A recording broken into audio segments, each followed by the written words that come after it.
Sianin bích lâu nhì và vang kia ni Mam chay quy chay te sai tâm sông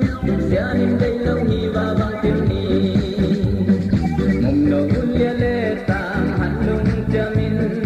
Sen mang sin tu te ang lai pom ni Ipa lai vai ta un noi lai in Amang thang kha te kai kom ve ni Gol te kam sang te ra in tam sông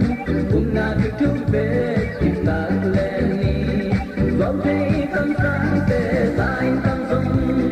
Cùng na thức thức về kịp ta lên ni Hãy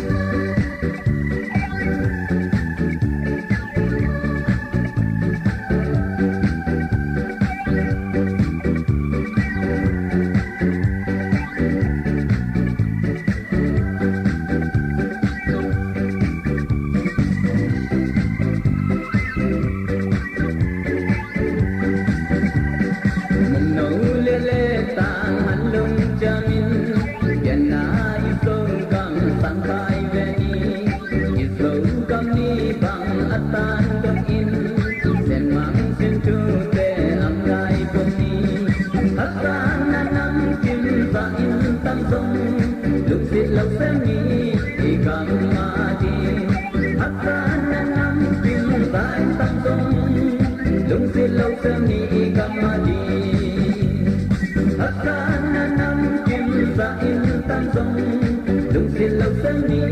Mì Gõ để không bỏ lỡ